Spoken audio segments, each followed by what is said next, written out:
Good morning and good afternoon, everyone. Welcome to the first session, non-opening session of the NCHB annual conference. We're thrilled to have you. I am looking at the clock and it is exactly 1 o'clock Eastern, and so that means it's very different times for each of our panelists today, as well as many of you in the audience. But welcome, we're thrilled to have you. This is our, as I mentioned, it's our first session of this afternoon. We're thrilled about what we're going to be able to cover today. We have 3 fantastic panelists with us, and I'll introduce them in just a moment. But before I do that, I did just want to give a quick logistical sort of orientation to the platform GoToWebinar. You have probably noticed and discovered that you are entering in muted, so you won't be able to unmute your phone lines and ask questions, but you can submit questions to us through the GoToWebinar platform. There's a questions box there. You can just type your question, and there's a couple of us here on the NCHB staff that are here to sort of field those questions and make sure that we get them to the presenters towards the end of the session, so that we can get as many of your questions answered as possible. So please feel free to type those in as they come up. Don't worry about if maybe the question is answered later in the speaker's presentation. We'd rather have all the questions and capture them as you're thinking about them, and we'll have time towards the end to get all those questions answered. So welcome again. Today's session is the ins and outs of hotel-motel conversion. It is part of our theme today about homelessness in a post-COVID world. And I'm thrilled today to have 3 speakers here with a wealth of experience and a variety of experience in this topic. We're just super excited to have this. First, we have Elizabeth Ben-Ishai, and I hope I'm saying your name correct, Elizabeth. But she's the principal analyst at the Los Angeles County Homeless Initiative, and she's their lead staff member over Project Room Key, which is the initiative to temporarily house COVID vulnerable people experiencing homelessness. And Liz is going to tell us about what their experience has been like in this process. So we're super excited to have Liz here with us. And then following Liz, we're going to have Mary Margaret Lemons, and she is the president of Fort Worth Housing Solutions. And she's been president of Fort Worth Housing Solutions since December of 2017. Prior to that, she was the general counsel there. And she's a nationally recognized leader who's really helped Fort Worth Housing Solutions kind of evolve from a traditional public housing authority to a developer of mixed income housing properties and all kinds of things. And so she's going to share their experience and specifically one of their projects that they've been working on.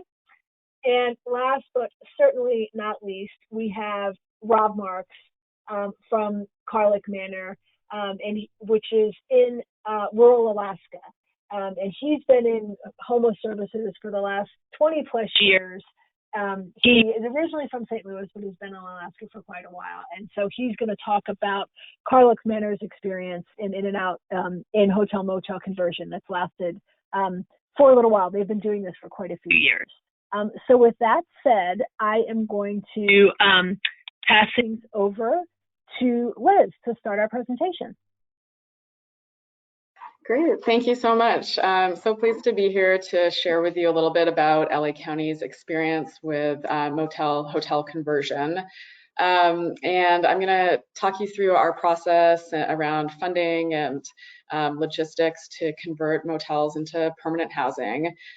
Just a note on the presentation, we're really fortunate to have some of our county communications folks go out to all the sites, and so the photos you're gonna see are all from the sites, are featuring our awesome participants who of course gave their consent to be shown here. So you'll just get a kind of sense of what it looks like on the ground.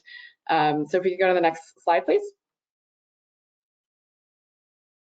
So in July of 2020, the state of California announced that it was going to make $800 million of its CRF funding allocation available for cities and counties to acquire properties that would be used for temporary or permanent housing for people experiencing homelessness who were affected by COVID-19. And this included motels and hotels, and I think a majority of the jurisdictions did choose to use it for the purpose of hotel-motel acquisition.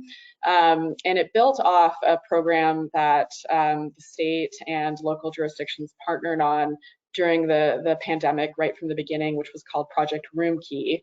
So we have the two different keys, home and room. And Room Key was a effort to lease hotels and motels to use temporarily for highly vulnerable people experiencing homelessness, so those over 65 or those with underlying health conditions.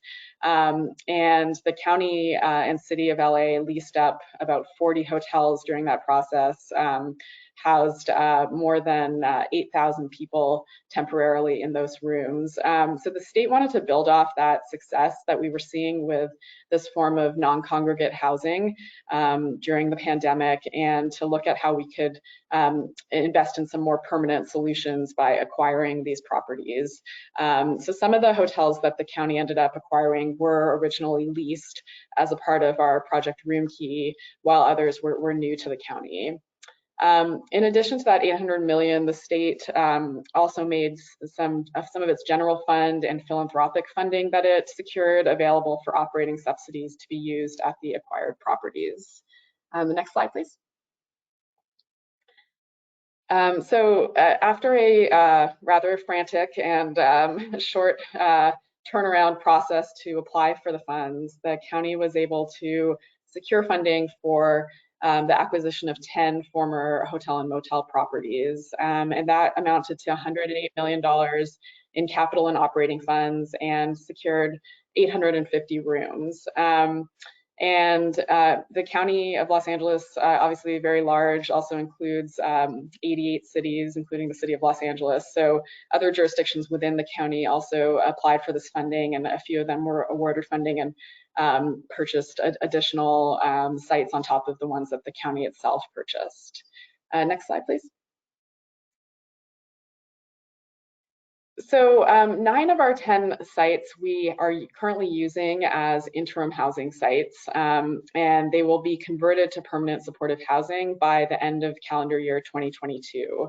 Part of this decision to use them temporarily as interim housing was driven by the requirements that the state established, which included requiring us to occupy the sites very quickly, at the most within 90 days of closing on the property. So since those 9 sites weren't appropriate for permanent housing right off the bat, we decided to use them as interim housing, kind of building off the experience that many within our system already had with operating these types of sites as interim housing because of Project Room Key, that temporary program that I mentioned earlier.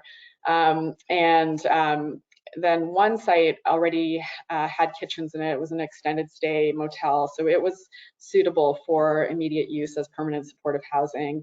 And that site is currently operating as PSH. So we closed on these sites in November, and some of them were operational as interim housing by December, within a month of closing. It was a really great collaborative effort with our service providers, who did an amazing job of getting them up and running, and really creating a smooth operation within weeks to bring people in off the streets and or out of congregate housing settings where folks were not necessarily best suited to be served. And within our system, we have a homeless services authority who oversees a lot of the funding for homeless services within the county, as well as our Department of Health Services. Between those two entities, each are overseeing the operations of some of the sites, and have contracted with homeless service providers in their regions where the sites are located to operate them as interim housing. And next slide, please. So just again with the timeline here, November 2020, and just to back up a little bit, the actual proposals to the state for funding were due in August of 2020. So between August and November, the county managed to secure the funding and close on these 10 properties, which for a county our size is, extremely fast movement. Usually takes about a year to close on one site. So it was really, there was a great deal of urgency that COVID in general brought, as well as the parameters of the state program. And even though, it was very challenging from a staffing and sort of logistics perspective, it did enable us to move much more quickly than we typically would. So we closed in November. 5 of the 10 sites needed to be 50% occupied by December 30th, and the remaining sites needed to be 50% occupied by February 8th. And so we're now, well established in terms of the operations of the interim housing sites. They're all pretty much at capacity. And our permanent supportive housing site, the one that went straight to permanent supportive housing, is close to being fully occupied as well. In the fall, our housing authority will issue a solicitation for the operators of the soon-to-be permanent supportive housing sites. And at the same time, our Department of Public Works within the county is contracting with its vendors to do the actual construction at most of the sites. There's one site where the current interim housing service provider is responsible for the renovations. When we get to the end of this calendar year, December of 21, 3 of the sites will be vacated, and then construction will take place. And we expect that to take about 6 months. And that's really, adding the kitchens to meet the basic requirements, but also adding other amenities and kind of features that we think will make the site more livable as a permanent housing site, and working closely with kind of experts in the field who are familiar with, what sorts of features will make these sites most desirable and comfortable for the population that they're going to serve. Then the remaining sites will be vacated for construction in June of 2022, and the construction should be finished there by the end of calendar year 2022. So it's a pretty ambitious timeline, but we think we can achieve the goals. We're going to work with the providers leading up to the need to vacate the sites well in advance to hopefully move folks to permanent housing, and if not, to other interim housing sites. The system in LA is now pretty familiar with this process of vacating hotels because we've had to do the same thing for our room key sites. So, through a lot of collaboration between different system partners, we've been able to successfully vacate our temporary sites with very few people returning to the streets. And that's, of course, our number one goal is to make sure that we're not turning anyone back out to an unsheltered destination. But close behind that is the goal to permanently house everyone who is leaving the sites. Next slide, please. So as far as funding, a variety of different funding sources have been involved in making this project happen. I mentioned before that the state had made its coronavirus relief funding available for acquisition. The state required local jurisdictions to match capital funding over $100,000 per door with its own local funds, and the county had its own local allocation of coronavirus relief fund, which it used for that matching purpose. The state also made available an operating subsidy, which is being used to support the interim housing operations at the 9 sites, and then that's going to be supplemented by our Emergency Solutions Grant coronavirus funding, which is an allowable uses for emergency shelter. Once we move into the permanent supportive housing phase for the 9 properties that are currently interim, we'll be using project-based vouchers to offset the operational costs of these sites. And the County of Los Angeles also has a local sales tax that was approved about 5 years ago, which funds homeless services. And so that's the source of funding for intensive case management services at the PSH sites. Next slide, please. So, I have been asked to give a few of these presentations over the past couple months, and my first response is often, well, we're still kind of trying to figure it out on our end, so I'm not sure if I should be presenting this. So I will kind of caveat everything I've said with that, because we are really in the thick of it right now, especially in terms of the actual conversion process. And every day something new is coming up that we maybe did not think of, because the county really hasn't undertaken an effort like this ever before. So just wanted to share a few of our current challenges and things to consider if your jurisdiction or partners are considering a project like this. One of our biggest challenges is the availability of operating funds. So the state did make available some operating funding, but going forward, particularly looking at what we're expecting to be another allocation of the same sort of funding in the next fiscal year, we really can't continue to acquire properties unless the operational funding is there, whether that is the availability of project-based vouchers for permanent housing or funding for interim housing. That's kind of like a deal breaker for us if we can't secure that type of funding. Obviously, different markets around the country have different constraints, and living in a high-cost market like LA makes acquiring properties in general difficult, but particularly in desirable locations. So, and motels in general, in LA are often close to the freeway and not necessarily situated where one would want to live permanently. They work fine as motels in those locations. So really kind of looking carefully at the locations and seeing what's possible within your budget is crucial. And if you're in a high cost market, obviously that's a real constraint.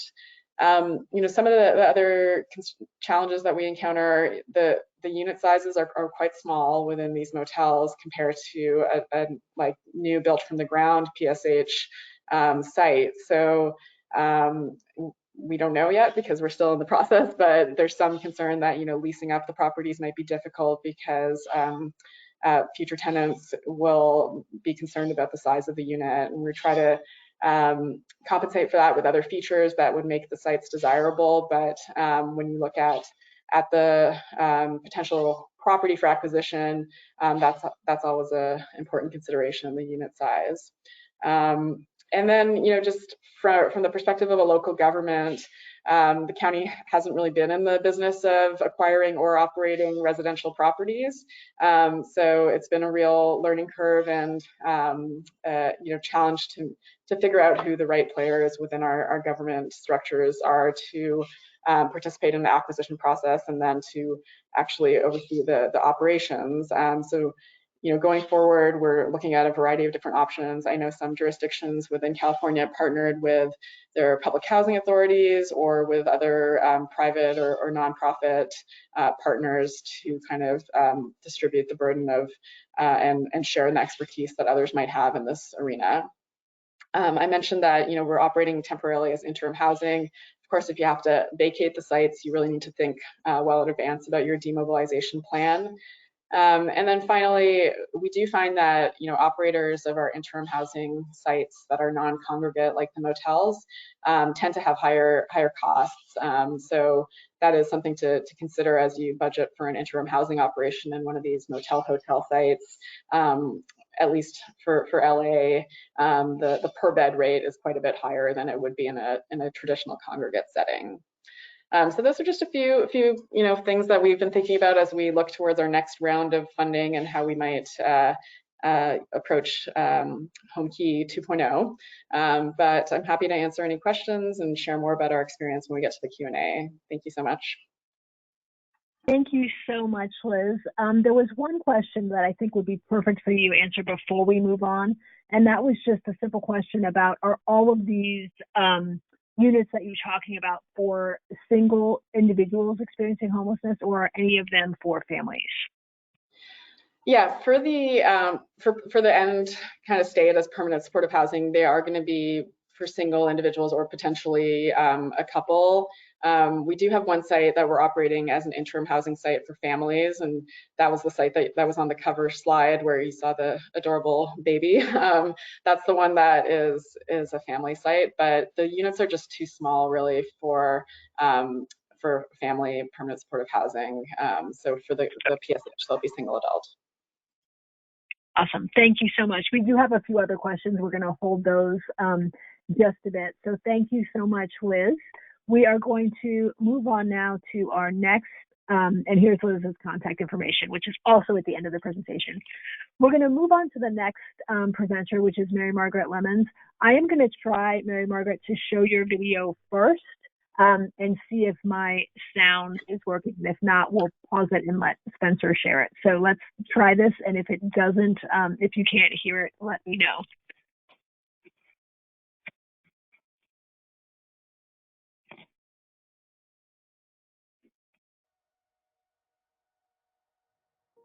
A gentleman came in, one experience that I had, and he said, I have been camping for the last 8 years. He said, and now this was going to be my last year because I wouldn't make it through another winter. He said, and he was crying. It almost makes me cry. But he was crying. He said, y'all saved my life. He said, y'all have absolutely saved my life. Fort Worth Housing Solutions endeavors to build places where people can flourish. So that means homes in every part of Fort Worth. And Casa de Esperanza really speaks to our effort to try to help the most vulnerable of our citizens. Casa de Esperanza is really a success story of a number of different governmental, for-profit, and nonprofit agencies coming together with the singular goal of utilizing a CARES Act grant to acquire an existing hotel and convert it to permanent supportive housing that supports those who have been chronically homeless for a 12-month period. This is the only COVID vulnerable permanent supportive housing project I know about nationwide. There are lots of permanent supportive housing projects, but none with this COVID specific angle. The most challenging aspect of the Casa de Esperanza project was the timing associated with it. After being selected a development partner from the city and closing on the property on October 1st, we then had 60 to 75 days to fully renovate the entire property, including the units, business office, common areas, leaving only about 2 weeks to lease 120 units to the permanent supportive housing tenants. We needed to overlay existing housing stock with transit corridors. There was this communication with city, with housing agencies, with housing advocates, and I think we looked at over 150 properties before zeroing in on this particular one. The renovation process was extremely complicated here. There was no amenity space, no business lounge, no offices. It was only hotel rooms as well as a very small leasing office. We actually demolished 5 residential units in order to create an open tenant lounge. We actually removed a 2,000 square foot commercial laundry facility and turned it into a break room as well as 5 different offices for all of the case management workers who are providing the supportive services for the residents. We also renovated all 120 previous hotel rooms. And so all of the rooms received new appliances, paint, furniture, welcome baskets, which included bed linen, sheets, silverware, and really everything that you would need if you were to come off the street and move into housing. I was happy. The first thing I did was sit in the shower for about 2 hours. It's just great, and to be able to do the things that I want to do and to start working on my goals that I have set forth for myself. It's been an uplifting experience for me, and it's been very humbling for me to be able to say I have a home. You know, I have my own home now. The beauty in Fort Worth and in Tarrant County is that we do this collaboratively. We don't depend on government to just do it all. We come together as a team and get the job done. We work with Tarrant County Housing Solutions Coalition, Presbyterian Night Shelter, Union Gospel Mission, Salvation Army, JPS Health Network, and a number of different other people that worked day and night to make this happen in a tight time frame. I think the rewarding aspect is that this particular project takes 119 people off the street at least and gets them into permanent supportive housing where they have wraparound services from health care to job counseling to education if they need it. And to be able to see that, to offer that during this pandemic when people are really at risk is a real heartwarming thing to see.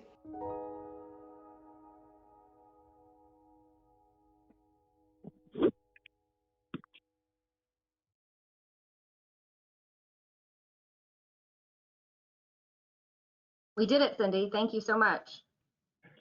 Thank you. I understand I had a little bit of echo, Mary Margaret, but I figured it out. So thank you so much. And I'm going to pass things on over to Mary Margaret Lemons from Fort Worth Housing Solutions.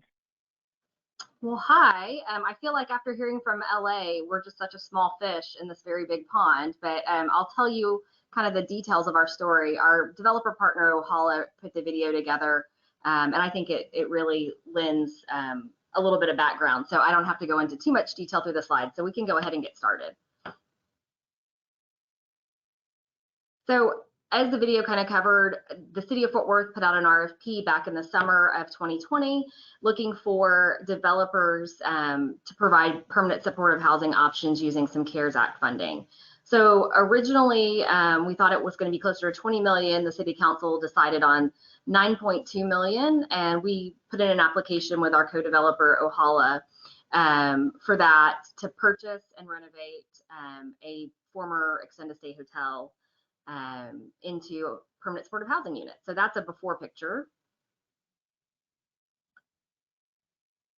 And here's our timeline. I think it really follows closely to what other people were doing across the nation. So just like LA, we got the city funds after that process in late September. We closed on our property October 1st.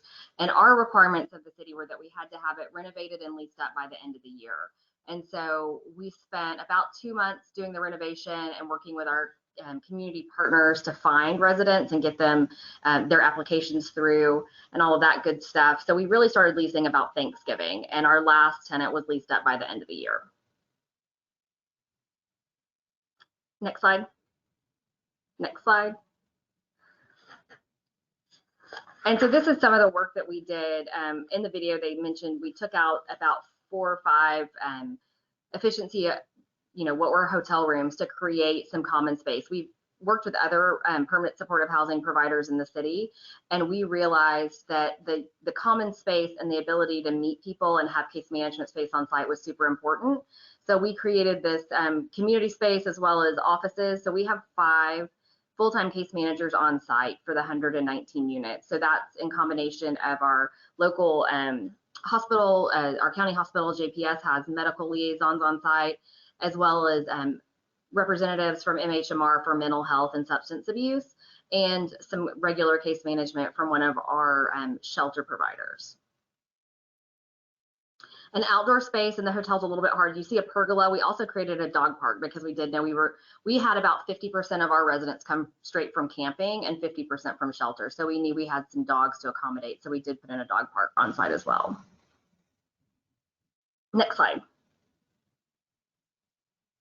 So we fully renovated all the ADA units, granite countertops and new appliances. And now that we have project-based vouchers in every unit, any of the operating funds from those vouchers are going to be reinvested into the property to continue to upgrade and basically improve the property. So we anticipate after everybody's gotten their vaccine that can going back in, and it's just going to a one-day renovation to continue to upgrade the property. Next slide. The entire property was fully furnished with TVs, free Wi-Fi, and like I said in the video, the welcome basket. So people had exactly what they needed to be successful. And we've had no turnover. We had 1 resident pass away, but no voluntary turnover in the 6 months that we've been operational. Next slide. So this is Greg. He's one of our residents, and he's the one that Ella was talking about the video. He really said that he didn't think he was going to make it another year on the streets.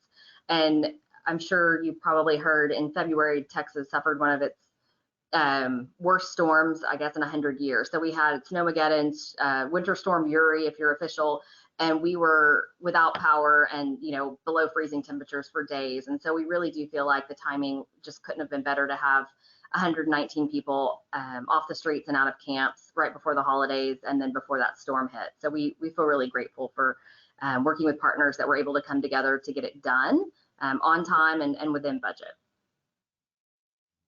You can go to the next slide. So this was our Christmas Eve meal. We partnered with a local catering company to bring hot food to everybody. We delivered it door to door, and some people were willing to brave the cold temps to have a meal together. But this was just really awesome, an awesome way to close out the year and close out the project and see people enjoying their new homes. Next slide.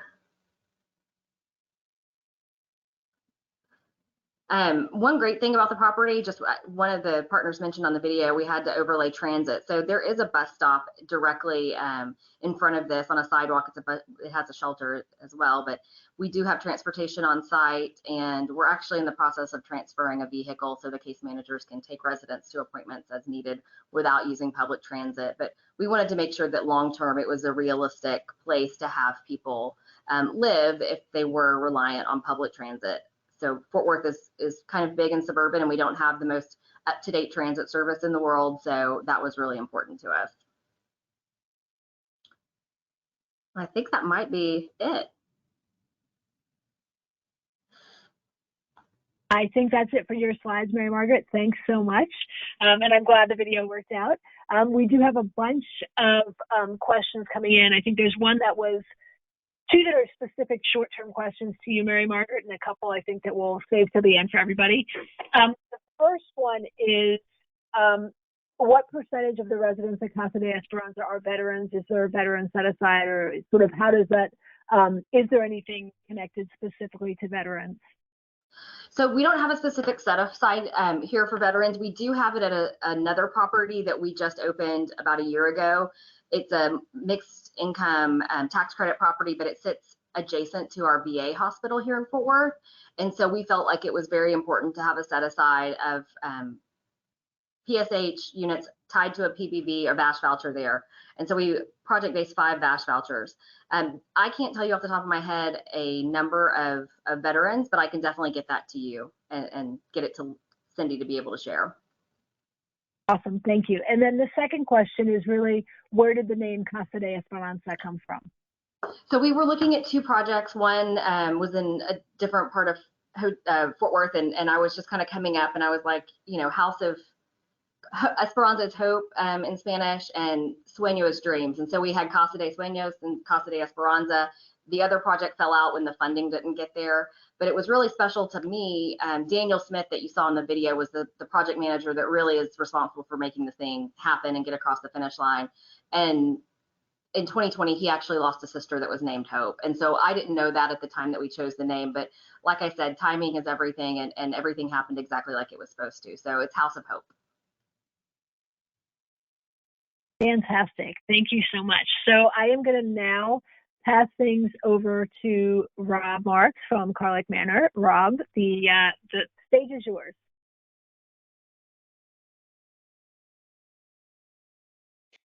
Thank you so much. And thank you for inviting me, and for all the attendants. Thanks for being part of this presentation.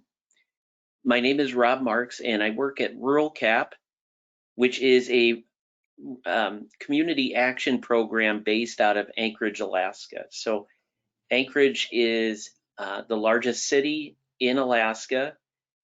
It is nestled between some water and mountains, and so that's kind of an important part of the story, because Anchorage doesn't have a lot of room for growth. So that's part of our story of how we chose Carlick Manor and where we placed it. Next slide, please.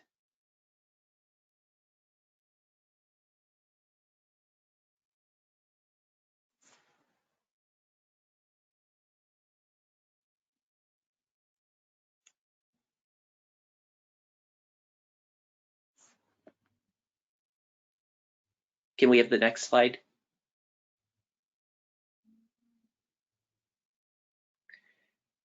So Rural Cap in the mid-1990s began a transitional program for chronic homeless who were also chronic alcoholics, called Homeward Bound. And this was a transitional living facility, and What happened is, as some folks graduated from the program successfully, what Rural Cap figured out is that when they went to rent apartments, they could not find landlords who would lease to them. So long story short, Rural Cap started properties, distressed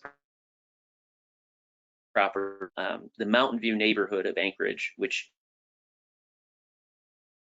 is probably the roughest neighborhood in Anchorage, and continued what Rural Cap decided a different type of project that would be permanent. Rob, I'm going to ask you to pause for just a second because we're getting a little bit of lag in your phone line. So we're going to pause for a second. I'm going to have you try it again just because I want to make sure that we can hear everything they're saying. So let's try that again and we'll see if we still have the delay. Go ahead. So Rural Cap decided in around 2010 that there was a project that needed to be done in Anchorage for permanent supportive housing.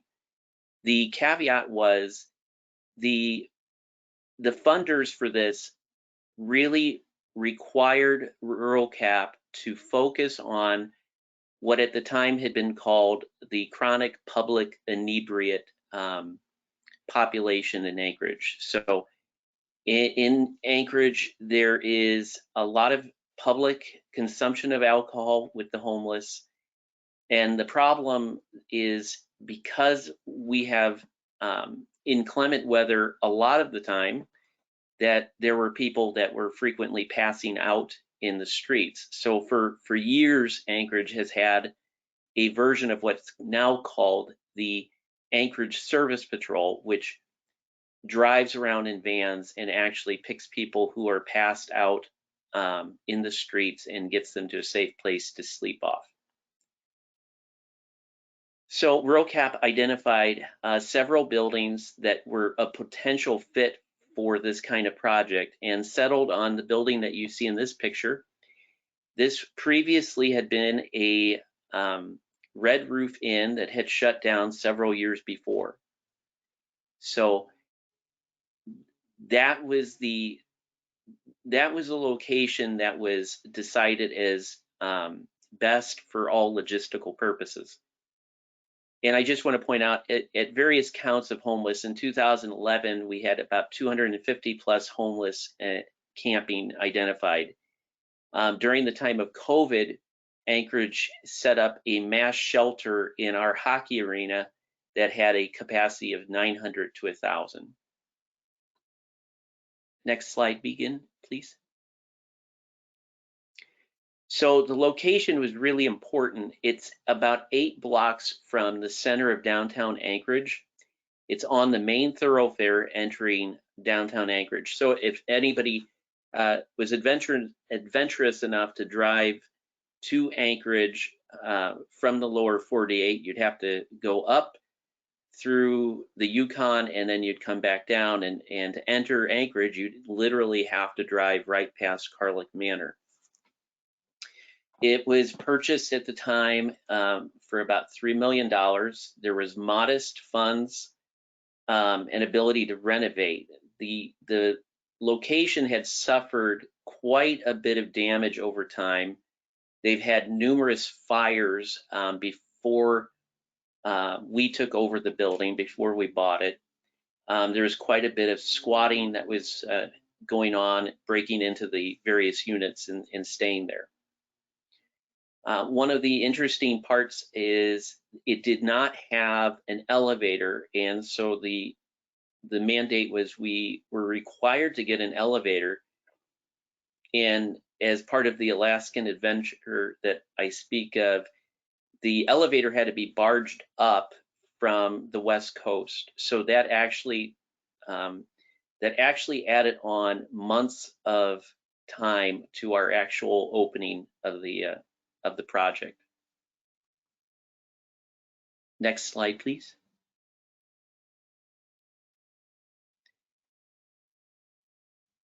I'm so intrigued with the previous presentations from Texas and Los Angeles, because this truly is a post-COVID reality.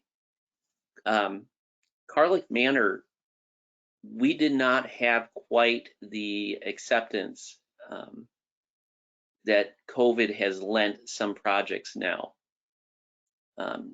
When Rural Cap introduced the idea to the city of Anchorage, the neighborhood council vehemently opposed.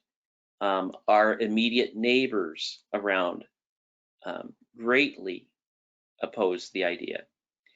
What I want to point out is the comparison between back in 2011 and now, that the Anchorage City Assembly actually passed a special ordinance mandating that Rural Cap get a specialized permit to have housing for chronic homeless with an alcohol dependence. Interestingly enough, a third-party legal firm attempted to file lawsuits saying that this was not right. Rural Cap did not get into the debate, and honestly, I think eventually the lawsuits fell away. But nevertheless, we did have to get a conditional permit to open up Carlick Manor. When we opened and before we opened, between some television, but a great deal of talk radio in Anchorage was very vocal about it. One of our neighbors, a businessman, had coined the term and made a media push with buttons and banners saying no. What he did was he took a play off the Red Roof Inn and advertised no red nose in Anchorage, which had extremely derogatory and racially charged notes to it. What I want to point out is that we had one particular business that sits right behind us, and it is a fish processing company, and it's that second picture that is on the screen, and what you see is barbed wire. And the week we opened up and had the first tenants move into the property, while we already had a fence dividing the property line, about an 8-foot fence, that commercial business installed the barbed wire all the way across. It was made very clear to the staff and to the tenants that we were not welcome at that property whatsoever. What I'd point out is there, in the third picture, there is a small strip mall that you can see. Several businesses after we opened became supportive and receptive.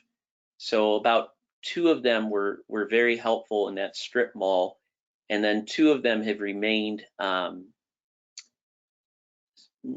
unfriendly, I would say, to our population.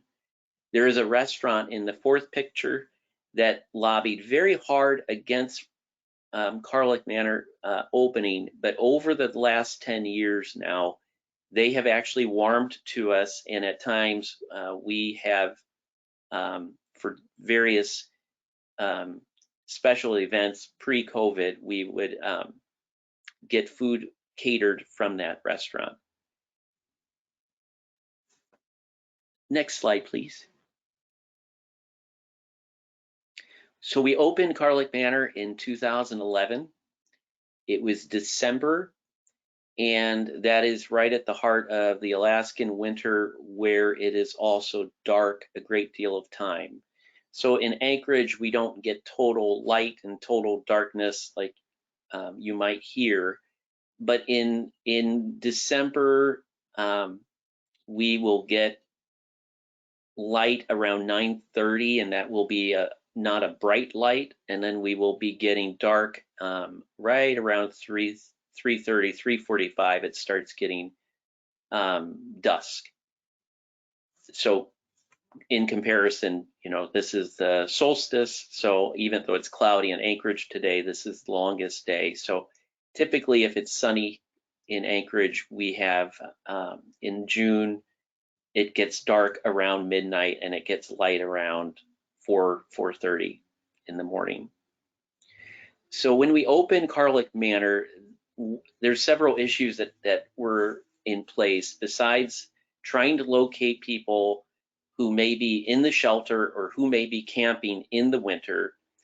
What we also had was everyone had to qualify as being alcohol dependent based on the number of times they had been at sleep off or other documentation of that dependence. But there was really no available detox for our tenants at the time. And some other opening challenges was the learning curve. We did not understand how having an open visitor policy might be a problem when we opened. And we did have an open visiting policy, and we changed that several weeks in when more and more people kept coming in and crashing in units. Other learning curves we had at the time was not realizing that med observation was crucial to help keep some people stable and really help them get adjusted to living in their own apartment. Couples, I think we talked a little bit today about how there were single units, and so we were mandated that these were single occupancy units. So when couples came in, they'd have to have 2 different rooms, and that there was numerous complications, including interpersonal conflict, because of having 2 different rooms, possibly even in 2 different buildings. Carlick Manor has a north and a south building, and the south building is that larger building that had the elevator, and the north building is a smaller one that held offices and had stairs up to the units outside. We needed to install unit inspections weekly to help keep the housing quality standards in place. And then we learned along the way various harm reduction policies. And I should mention that Carlick Manor, the whole idea was permanent supportive housing in the style of housing first. At the time, the Alaska Housing Finance Company arranged for 30 original project-based vouchers, and that meant 16 other individuals needed to be able to pay the rent fully by self-pay. Shortly, probably within 9 months, Alaska Housing revised that and made available project-based vouchers for all 46 units. We've never used all 46 because, in fact, when we opened, I think 2 individuals had a VASH voucher, and 1 individual came with their own housing choice voucher. The other part that was really challenging, which would not be apparent to anyone not in Alaska, but in the winter, particularly in October and in December, it can be very difficult time in the homeless community. First, you have the changing of the weather, but then you have 2 other economic realities that happen. In October is the traditional distribution of the Alaska Permanent Fund, which is a oil revenue-based fund that gives each Alaskan a payment each year, and it's based on how well that stock portfolio of the fund does. So when we were opening in 2011, it was well over $1,000 a person. That is coupled with the fact that in October and December, those are traditional distribution months for various Alaska Native corporations. So there's numerous regional corporations throughout Alaska from the Native Settlement Act. And so different Alaska Native corporations will distribute their dividends, their company dividends at that time. So that can add another large amount of money into the pool. So it was a very tense time where a lot of people came in not doing well and also having a lot of cash either on them, or there was certainly a neighbor, a friend, a roommate next door that was willing to share their money in a community kind of environment. Next slide.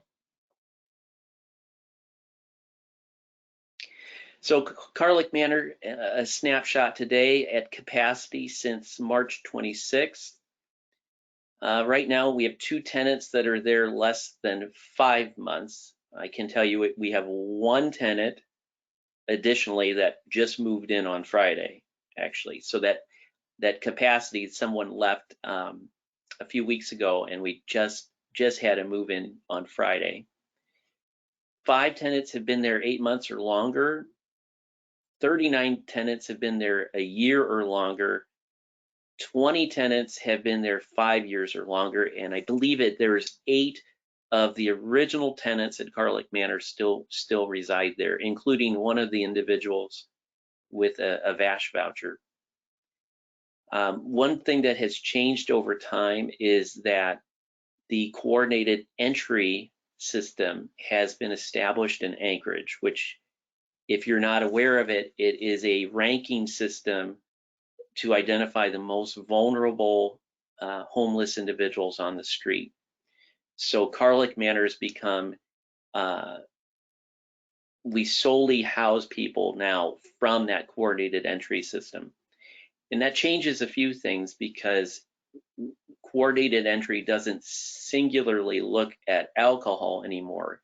And so one of the things we've seen now is a wider variety of substance use, and often more intense acuity of mental health issues, as well as we still have the alcohol and the long-term homelessness where folks have been on the street 10, 20, even 30 years, and that's Alaska years in 30 Alaskan winters on the street or camping. The other snapshot of today is we are in the midst of receiving a housing trust fund to address some infrastructure issues throughout, including the roof, including the siding, and trying to make some internal improvements there. Next slide, please.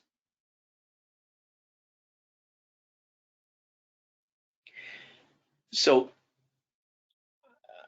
I knew that the other 2 presenters had a more immediate near-term view of beginning a permanent supportive housing, but Carlick Manor has operational challenges, and I think they're going to be shared across any conversion of a motel or hotel.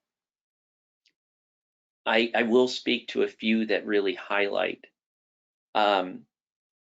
We talked about ongoing funding. I believe that is just a never-ending challenge. I actually was speaking to a transition team here in Anchorage for a new mayor, and I said that getting new buildings can relatively be easy. I think the real challenge is to find the funding to continue it. Other issues I think people need to keep in mind when you're taking over a property like this is that the use of a hotel or motel is very different than a permanent environment, including a permanent supportive environment. And then when you add on a target population, you can increase the need for maintenance and upkeep. We inherited a electronic key system that promptly stopped working. It had been probably purchased somewhere in the 1970s. And so it was very costly to replace the lock and key system throughout the building. We go through furniture and a great deal of furnishings in turnover. Pest control is an issue, and although Carlick Manor has been able to keep a lot of it away, we do have ongoing issues with bed bugs. And in fact, we're trying to obtain several portable ovens that we can bake individuals' belongings in so that we do not have people bringing them in anymore. One thing I want to point out that it's a little bit hard for me to talk about, and it may not be obvious in newer properties, but the aging of our population at Carlick Manor is difficult. We do have people that are in process of transitioning to assisted living, and that's difficult because there's not a housing first harm reduction type assisted living facility yet up in Anchorage. With that, we do have, we've had people pass away. Certainly, that is a difficult, it's a difficult process, but it's also a different process in that sometimes our tenants get to see people get ill and see it unfold in housing, whereas often they would just discover someone had died on the street. So we try to bring ministers in, we try to bring people in that can help debrief tenants and have memorials when appropriate. Meals, med observation, big issues.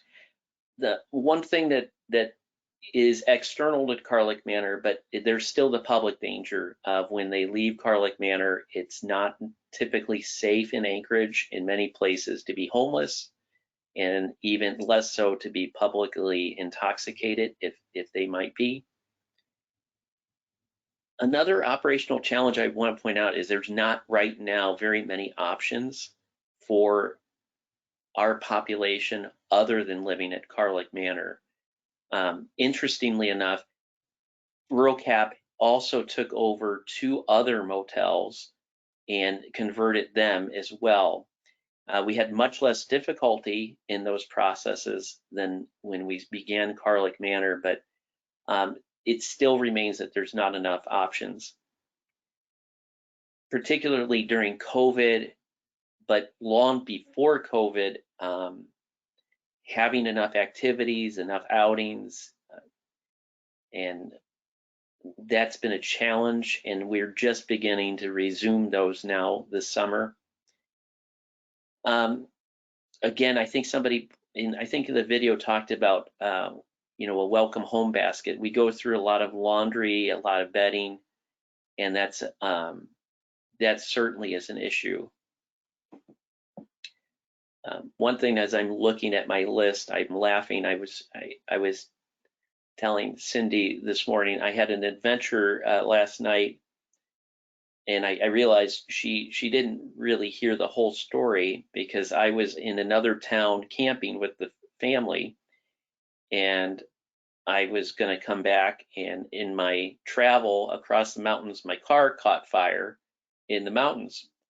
But what I didn't share is before I left to drive, I was in a rush because I had heard that we had had a fire, not at Carlick Manor last night, but at one of our other facilities. And while I smile, it is a devastating issue that we've had over time. We've had numerous fires. Some of them were accidental. Some of them were intentionally set in some type of crisis. So I can report we've only lost one unit is offline as of this morning, but even with the best sprinkler system, best fire suppression system, best fire detection system, it is a real reality when you have permanent supportive housing that this is an issue. I've talked about some other things. I would point out, besides the fire, we also had, before COVID, in 2018, in November of 2018, we had a very significant earthquake. It was quite violent. It was I believe it was a 7.1 earthquake, and Carlick Manor sustained a great deal of damage.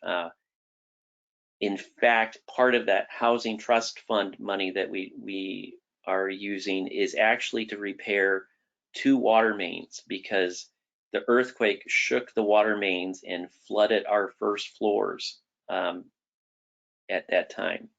So November in Alaska, you don't want flooding. And so thankfully, between now and next spring, we'll have 2 new water mains connecting to Carlick Manor. The other thing that I'd say, I think the biggest challenge besides different things like locking systems and door jams and having anti-slamming devices on doors, but the one of the things that's really difficult is the space. We had to take what we could get at the time, and Carlick Manor, while it's got a great community feel to it, often we wish that there was more common space, common areas, better places for folks to gather. Next slide, please.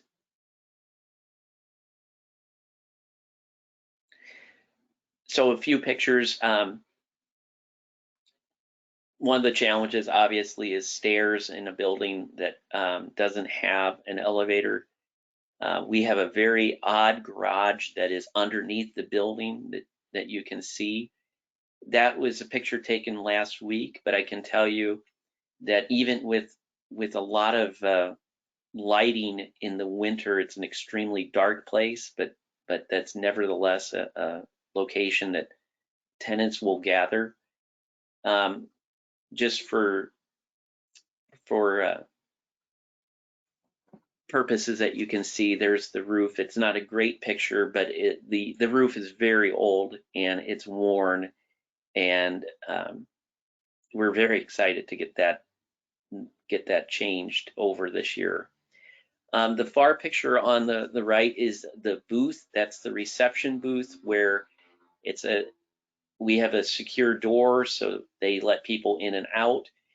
It is a small space, and unfortunately, we're not sure if in the renovations that the architects can make it much more, much roomier, but it's what we had to work with at the time, and we made do with it. We do have offices in the other building as well. With the aging comment, I just wanted to show the picture of the stair walker. That's to help evacuate people who cannot walk stairs in the event of a fire or a fire drill. Laundry is crucial. We've made it free since 2011. We've churned through quite a bit of laundry machines, but particularly when people move in, you want to make sure they feel that they can launder, that they can get clean clothes, clean bedding when they want. And so staff encourages them to do that as much as possible.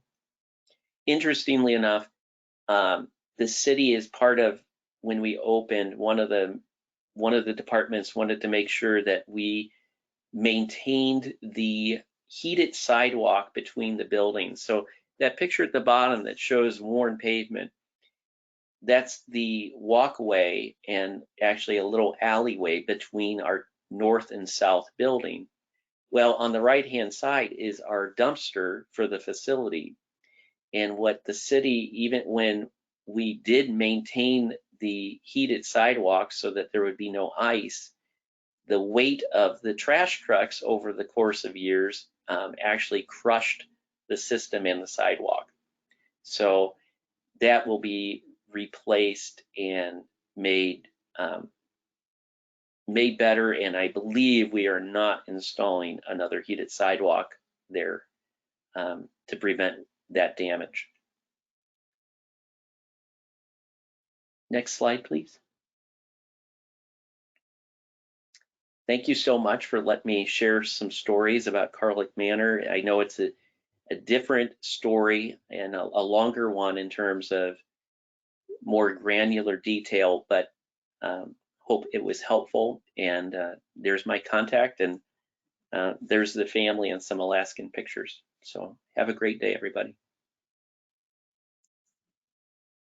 Thanks so much, Rob, for sharing all of that. And thanks to all three of our presenters. We do have quite a few questions that have been coming in. So I want to start with one that I think any of the three of you could share, could respond to. And this was, and I know that, Rob, you're not entirely, like Anchorage isn't rural, but certainly around it. But this particular question is saying, you know, in rural, very rural communities, there is sometimes not a viable hotel motel space that can be converted. But they are wondering if perhaps a community or country hospital that may have been closed might be something that could be used in a similar way to make some, you know, sort of converting the hospital as opposed to a hotel. So I'm curious to hear from Liz and Mary Margaret, and then Rob as well, what if you think that might work. Absolutely. I know that we've looked at previous healthcare facilities, whether they be assisted living or rehab hospitals, things like that. I think that there's a great chance to make those work. It just obviously depends on the room size and making sure your architects can make it, you know, really a place that is a permanent instead of a transitional or just interim type of housing. Yeah, I agree. I know we did look at some enriched residential care facilities to use them more as a board and care, but there were some challenges in terms of the way the appraisals came in, because the owners of those facilities basically were asking for amounts much higher than the appraised value, and as a government entity, we really can't, you know, go much above the appraised value. So I don't know if that's a universal thing, but I know we had that experience here, and it's probably worth looking into. Awesome. Thank you so much. Rob, did you want to answer that one as well? I would add that hospitals, I think, are ideal if you can obtain them, because particularly for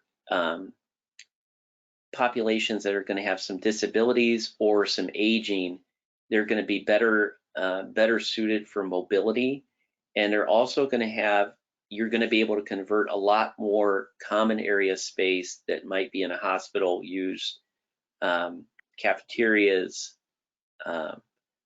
rehab rooms, that type of thing, could easily be converted for you know, for really comfortable community building type rooms where you can get a lot of more folks out of their apartment and socializing. Terrific. Thank you all. So we have another question, which is basically saying our occupancy levels are down due to the hotel offerings, so that they're hoping, you know, that some of the veterans may need to come back to the programs instead of that hotel so they can provide support. So I think it's more, as opposed to a question, just more of a comment that as folks were being moved from congregate settings into hotels, those people were then in hotels and not connecting to the supportive services that they might be needing from other programs. And I think what I would ask as a question to each of you is, how are you bringing in, and I know each of you talked about it a little bit, but those supportive services to make sure that the folks are still getting those services or connecting to those services once they are moved in to their units? For our sites, we have a on-site service provider who, anyone coming into a permanent supportive housing site would be enrolled in intensive case management services with that provider. That's for the permanent sites.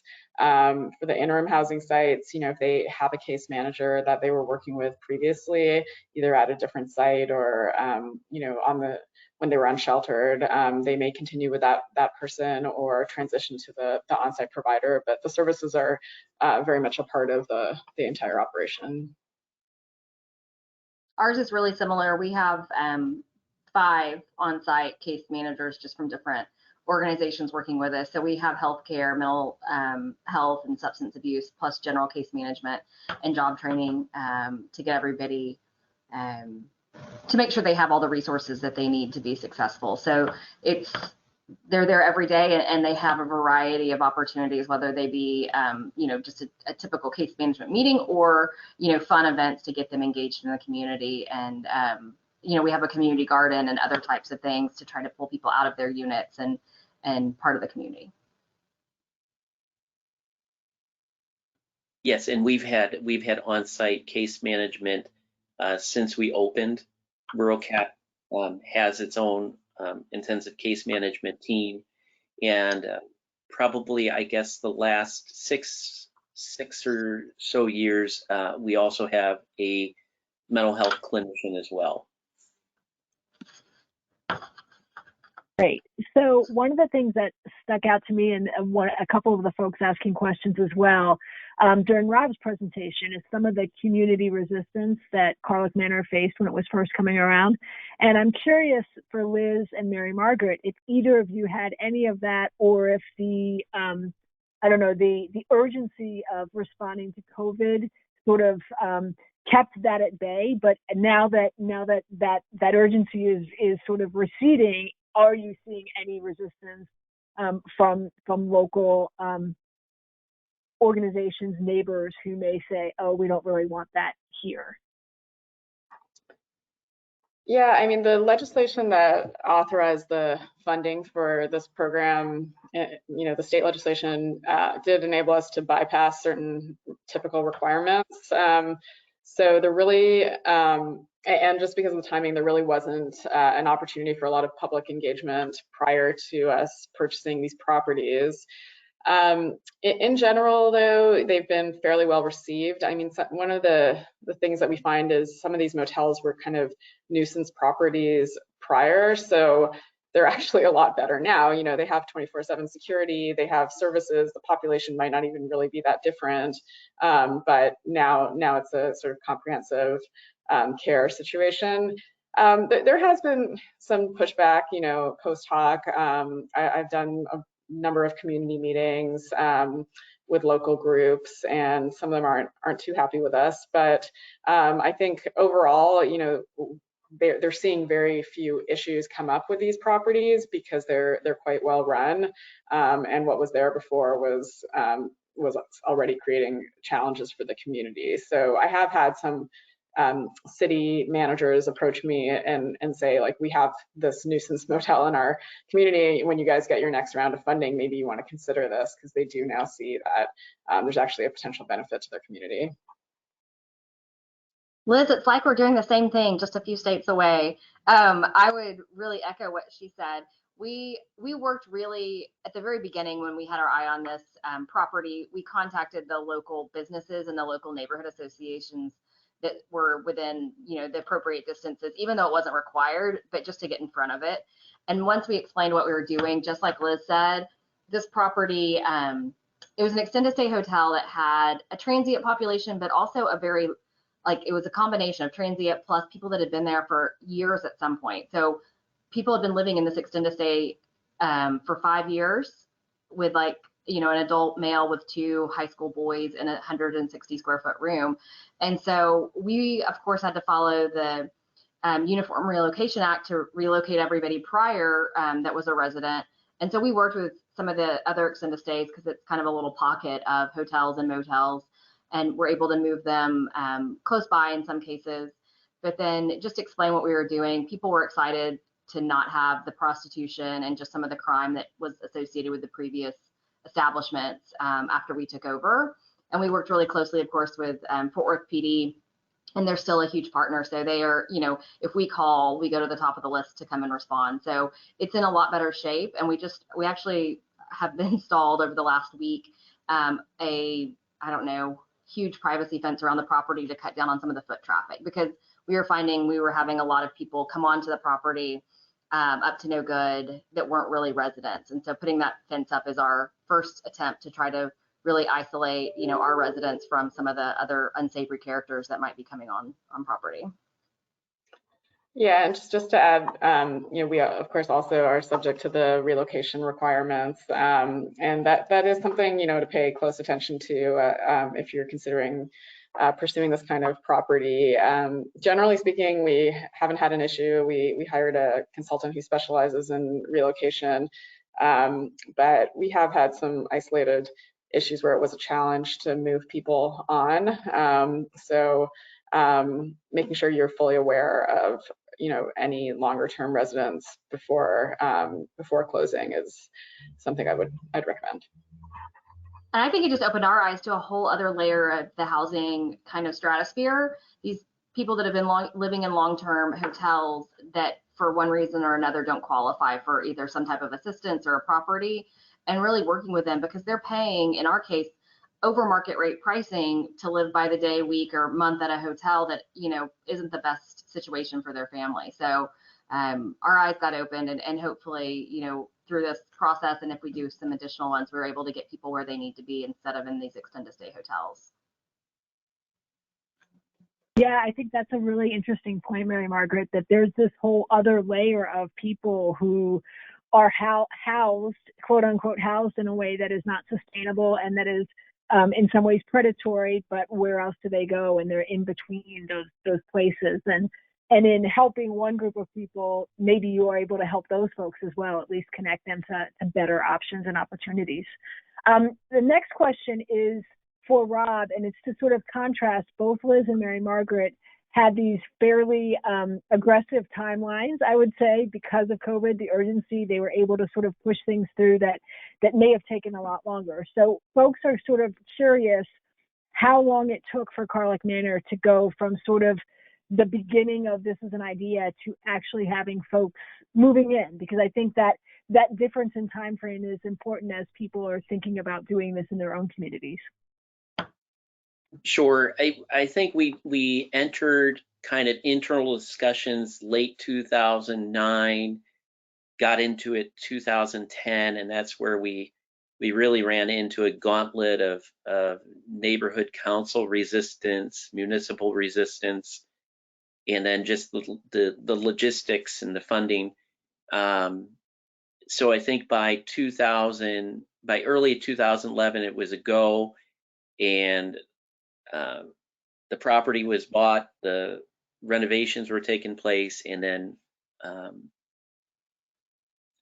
in November of 2011, I started trying to gather folks ready for move-in when we could open in December. So probably about 1.5 to 2 year total, but that very intense that 1 year in 2011. Terrific, thank you. So the next question is around, if you were to give advice to someone who is trying to sort of push a hotel motel conversion forward in their own community, what's your suggestion for sort of what they should do first, or sort of the primary thing that they need to make sure that as they're pushing this idea forward, as they're trying to lead it forward in their community, what should they do? Kind of an advice, a tip, if you will.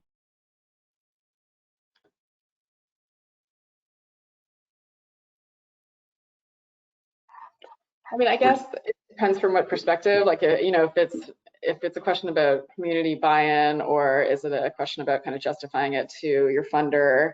You know, I think having all the due diligence and really understanding what it's going to take to renovate the site and get it into a usable condition, you know, paints the full picture for a funder. There's always some unanticipated costs that you may run across, but overall, you know, the model allows us here in LA to purchase units at a much lower rate than it would cost to build them from the ground up.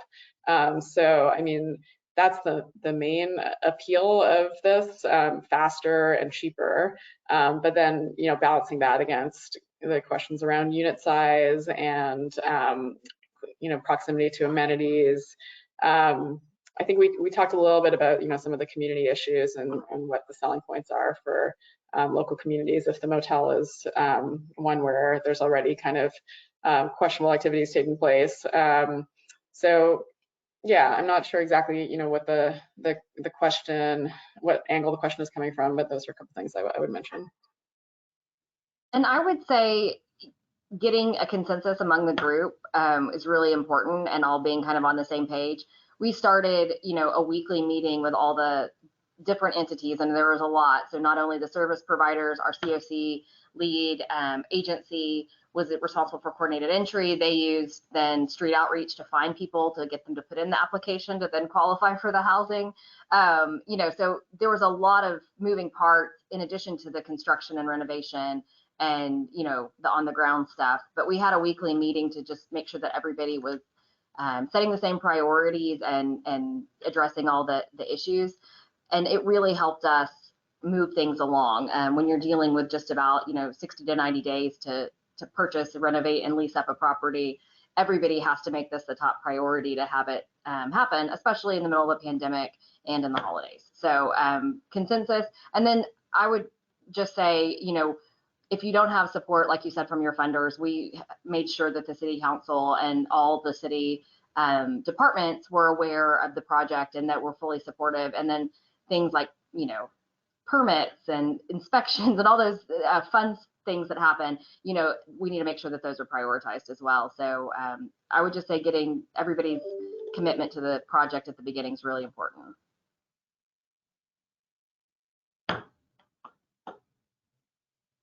I would concur with everything that's been said. Trying to get bipartisan political support to back your project, as well as trying to seed the idea within the neighborhood that you've identified before you announce it, I think might be crucial. You know, the property we took over was distressed, and even before it had been abandoned, that motel had been a problem area. And so we were being held to standards that the motel had not met in terms of how many emergency calls were we making and what was expected. So the bar was set pretty high, and it was certainly not equitable compared to what had been going on as a commercial property. So trying to get, you know, identify strong allies that will be willing to work with their neighbors as partners. That's crucial. It was very difficult to feel like you were alone in a boat rowing upstream. So if you can get around that, and including in that the media, because certainly it was a bit of a circus when we opened, and they were waiting for the next terrible thing to happen at that property. So trying to get buy-in from all angles, including politics and media. Great, thank you so much, all three of you. I think the last question, because I'm just looking at the time, and then I'll give everybody a chance to say sort of one last closing thing if they'd like to. But this last question is probably more for Mary Margaret and Liz, just because of where you are, but Rob, please feel free to weigh in as well. It's around, is there an opportunity to sort of capture, you both captured what happened over the last year in moving these projects forward, but do you see a place that can be sort of a starting point for other folks, even as we're opening back up and as things are changing? Is there a way to sort of capture that momentum and keep future projects on that faster track that you might have experienced over the last year? And do you have any suggestions or advice about how folks might be able to do that?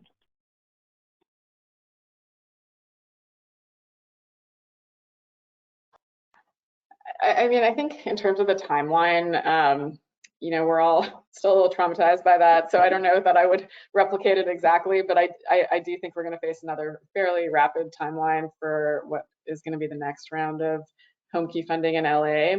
Our ability to do it quickly, had a lot to do with buy-in from county executives and elected officials, and everybody really allocating the staffing and time to 100%, almost 100% focus on this over a short period of time. I mean, it does. There are some sort of factors that like. There's the cost to moving that quickly, and some of it we're seeing now as some unexpected things come up, but it doesn't allow for the community engagement necessarily that you might want to do. It didn't allow us to have as comprehensive of a search for properties across all regions of our massive county, because we were really looking at what was coming to us, and we didn't have an RFP process. It was more ad hoc. So the emergency kind of situation was a powerful motivator in terms of getting to the finish line really quickly, but it did have some limitations. So I think it really is a lot about political will, and knowing that it's possible. I mean, now that we have done it so quickly, we know that we can. So that it sets us up nicely to replicate the process going forward with some additional experience under our belts. I would echo what Liz said, and just I feel like anytime funding comes into a system, we have to be ready to move. It doesn't happen all that much in housing where you just get, lump sums of capital or vouchers or any type of rental assistance that becomes available that is more than anybody knows what to do with, which I feel like is what's happening in a lot of places right now with all of this extra money coming into municipalities and states. And so I feel like we're pregnant and waiting at the door with a hospital bag. And so my bag is full of my partners. And so we've had ongoing conversations in our continuum for years about what types of housing we need, how we can deliver those services. And I've been really lucky to work with a lot of people that say yes. And so when we had this opportunity present itself last summer, I had already had ongoing conversations with some of the service providers that said, if we could pull off buying this, would you guys be willing to come in on the services? And so we'd had a lot of that conversation. So then it was more of a, hey guys, we got the money, let's move conversation instead of how should we do this? And so I think always kind of, I have a folder on my desk that I have says affordable dreams. Like I put my dreams in there, what we want to do, and then I'll pull them out when the funding comes in. So I just say stay ready because you have to take advantage of these. I say Casa de Esperanza is the best thing to come out of COVID.